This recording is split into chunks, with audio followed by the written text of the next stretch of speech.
Lauren Cuevas Yes. is never going to let me get away with anything. What? Sometimes I like try to get away with something, and you have a memory like is it like an elephant that has good memories? It's not a goldfish. I know that. Yeah, they have bad memories. Bad. Ron, is it elephants have the good memory? Yes. But I shouldn't call a woman an elephant. That's not a good idea. If you're talking about my memory, it's fine. It's fine. What did I do? I don't remember. Well, there's a great article from Christianity Today by this guy. It looks like it should be Rich Villodas. Yeah, Yeah. he's Puerto Rican. I want to honor my Latino brothers and sisters by pronouncing the double L correctly. Yeah. You got mad at me. Yes, because I basically about a year ago, we discussed another article by him, and we had this entire exact same conversation. And you're like, are you sure? You need to go listen. You need to go find him and listen to him say it. And I said, yeah, it's Villodas. He's done it himself. Really? Mm-hmm. I've Ron, seen you his- too. You're in here too. Last year, we had his article. And I said, okay, here, everyone, let's listen to him say it himself. It's Villodas. And so he says it wrong. He says his name wrong. He's Puerto Rican? I don't think you can Yes. say your own name wrong. There's rules in Spanish, like in English. 2 L's make a Y sound. The end. Not always. Sometimes people make them a J sound. It's So. kind of like, But if he or his family has decided this is how we pronounce it, then that is the correct pronunciation of their name. I guess. I just feel like you got to remember I have a goldfish memory. And That's being so, generous. Stop being surprised. A very small goldfish. Like my I- goldfish named Star that always jumped out of her bowl. Oh. What was she doing, Star? I don't know. Stay but in she there. stayed alive for 6 years. And she kept jumping out. She And did. she survived that. Yeah. You'd have to put her back in I had to put her back in. because she'd forget. Yes. Yeah, I know. I understand. I understand, Star. I get it. I don't know how to explain it. There's many things in life where I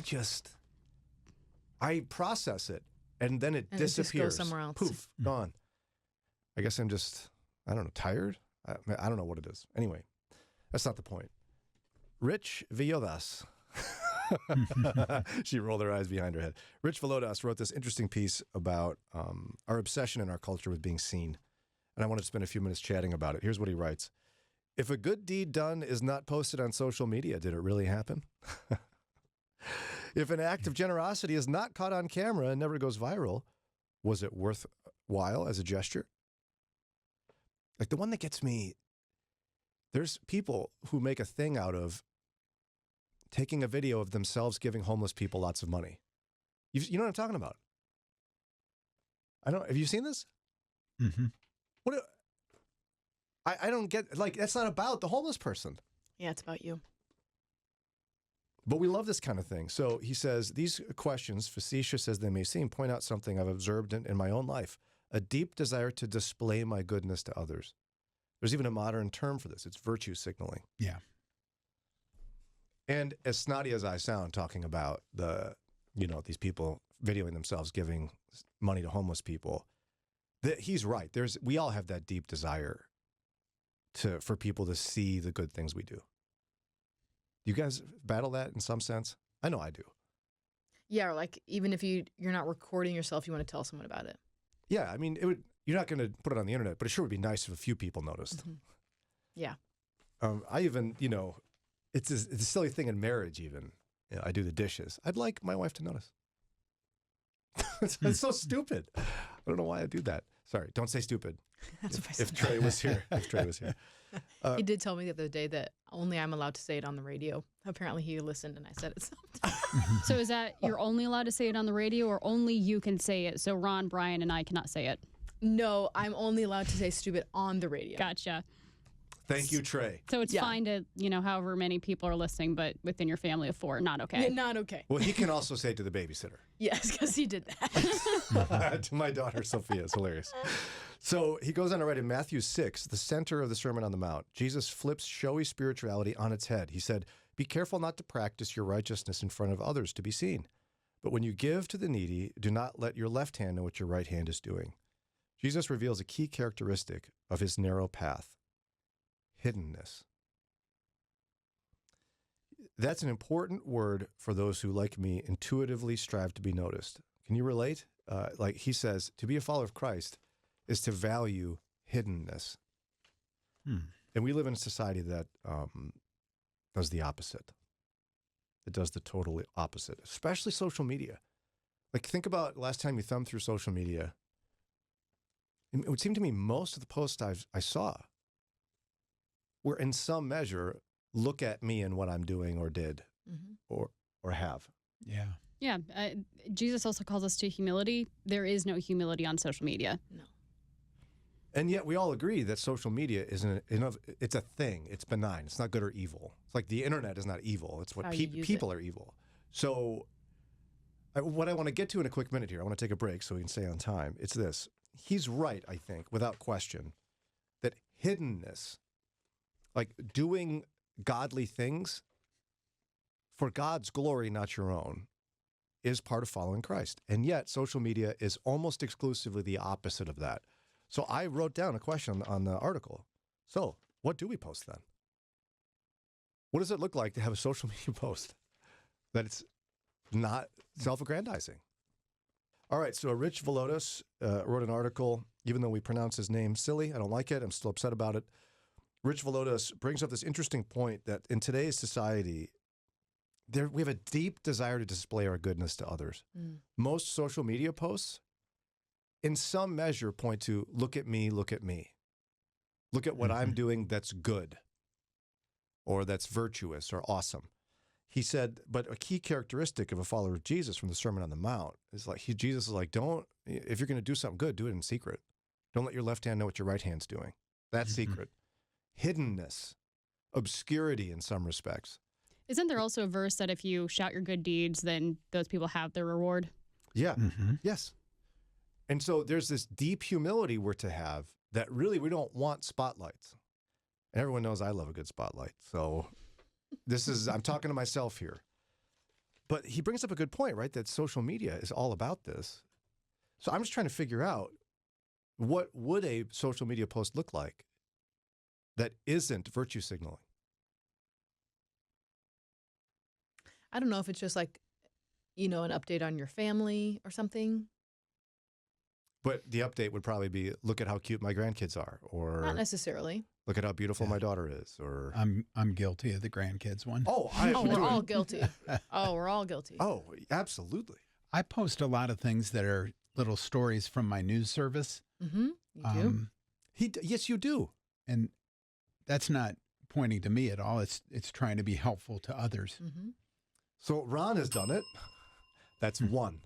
I don't think there's anything necessarily wrong with you telling people, like, hey, went out to dinner or something like that. If you enjoy posting stuff like that, I think where it becomes a problem is if you're constantly bragging about this cool stuff you're doing. And if you're like the person filming themselves giving something to a homeless person, that's a problem. I don't think social media or posting in general about your life is. Yeah, it gets so intense where some people will go, hey, everybody, just want you to know, I'm going to not be posting things about myself as I take a social media fast, okay? It's 4 paragraphs long and they're back next week. Yeah, then they come back. I'm back, everyone. Here's all the pictures from when I was gone.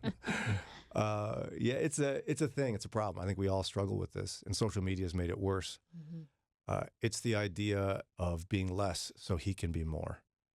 And the writer of the article brings up a really interesting passage about this too, because many of us in some respects seek attention, even if we tell ourselves we don't. We want power, we want authority, we want credit. He quotes Luke 3, 1-2. In the 50th, back up. Fine, Lauren, I'll put up my glasses. In the 15th year of the reign of Tiberius Caesar, when Pontius Pilate was governor of Judea, Herod, tetrarch of Galilee, his brother Philip, tetrarch of Iturea and Trachonius, and Licinius, tetrarch of Abilene. Whew, way to go, me. During the high priesthood of Annas and Caiaphas, the word of God came to John, son of Zechariah, in the wilderness. It's almost as if, Luke is making this dramatic list of all the famous people, but the word of God went to that obscure guy you've never heard of in the wilderness, eating locusts and wearing camel hair.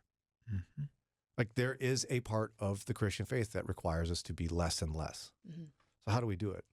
How do you guys do it in your everyday life? I mean, I really don't post a lot if we're talking about strictly social media. Like Why? I just don't feel the need. Like, so once in a blue moon, I'll post a cute picture of me and Jimmy. But the last actual post I made was when, one, there was Jimmy's birthday, but before that, it was our move. I have posted probably 3 times in the past couple years, and they've usually been related to a major life update. So what's made you transition to the less frequent posting? I just don't have the desire to. I don't think anybody really cares. If they do care, they already know because I called them personally and told them. I don't care. Yeah. I've done a lot less, and I've tried to figure out why. And I don't know that I'm as clear as you on that. Part of it, I'm just tired. And it just becomes a chore. But I'd like to think it's because I want to be more hidden. I don't know if that's true or not, because here I am talking on the radio. So, Lauren, what about you? You don't post much, but No. I mean, you and I are constantly sending each other things from social, so we're both just swimming in it. Yeah, we're on social media, but we're not necessarily posting about ourselves. Yeah, I'm like you. I don't really know why I've stopped. But Eddie has stopped. My husband has stopped too. I don't know. We don't post that much. And see, I know a lot of people that are doing this. So who's posting? Maybe we've just found that it really isn't that, like, no one actually cares. Kind of like Daria said, the people that need to know. I mean, the more I examine even my own experience on there, I just go, boy, I just spent the last few minutes envying and laughing. The laughing part's fun, Mm-hmm. even if it's at someone else's expense. They posted the picture of themselves slipping, Lauren. Yeah. But yeah, I don't know that we in the church today value this virtue of hiddenness, this idea of being less so Christ can be more. I've had to ask myself that, where, for so many years I was striving for the chair I'm in right now, kind of asking, would I be okay with obscurity? Because I should be okay with it. Mm-hmm. And that's the work the Lord's been doing in my own heart. But I think we all have to ask that question. And because even when you look at the vast majority of Jesus' life, Rich Villodas writes in this Christianity Today piece, he said, let this blow your mind. Jesus spent 30 of his 33 years on earth, about 90% of his life, in relative obscurity. Right. And Yeah, there were like 2 stories about him or something. Yeah. The vast majority of his life, 90% of his life, nobody knew who he was, and his name was a common name. Mm-hmm. Jesus was a very common name. And to this day, with the blip of that story with him being 12, we don't know what happened between the age of 3 and 30. Mm-hmm. Yeah, and he actually spends much of his ministry life quietly slipping through the crowd and going off on his own. Yeah. He could take all the attention and didn't. In fact, in the end, all his friends left him and he was killed. Gratefully, he conquered death and rose again. But there's just something there that we miss. Yeah, even in his 3 years of ministry, they're not chronicling every single day, every single moment. They're telling you stories of when they were around and saw it. There's even a verse that said, and there was way too much stuff for me to write down, basically. Yeah. Mm-hmm. Well, and think of how much of it is him ministering to his close friends. Mm-hmm. And we only learn about it because his friends wrote it down. Yeah. It's pretty wild. It's tough to think about because society has gone so opposite of that. Because now, right, it's a weird thing I started noticing in my kids' classrooms. So when I was a kid, half the boys in the room want to be professional athletes. When I've done career day at schools for the kids, don't hear that one anymore. YouTube stars, what you hear. Really? Yep. Aren't those both a form of celebrity, though? They are a different form, but I would say there's a lot more kids who want to be a YouTube star than wanted to be professional athletes. It It's looks just like a lot less work. Yeah, lots of money, less work, but notoriety and fame. Mm-hmm. There's something in our core that we just want that in life. I don't know why, but it's just there. Something to work on. I'm working on it, okay? Meanwhile, let's wrap up our radio program. You're a YouTube star. Don't tell my kids that. They'll roll their eyes. They'll be like, excuse me, Dad, how many subscribers do you Yeah, have? didn't they say we had to get 1 million subscribers for us to be anything? I'm working on it. Essentially. Yeah. So subscribe if you haven't subscribed so Yeah. And, Brian's and kids can like us. be careful because video killed the radio star. What if we found a way to marry them? I think we did. Yeah, I would like, if anything, just to be able to look at my kids and make them say, Dad, you're a YouTube star. So subscribe. Show them Orange some is of the Brian. videos we had that went mini viral. Oh, I try. They don't care? It'd be like, their first question, not what was in it or why do people like it. How many views? I just be like, be quiet. How about that? How many views are you getting? Mm-hmm. That's what I say. Oh, that's good. I like that. You don't have a YouTube channel? I had this idea for my son Marshall years ago that he rejected. Him and I should do a YouTube channel, Dude and His Dad. And what would you do? What people do on YouTube? Nothing.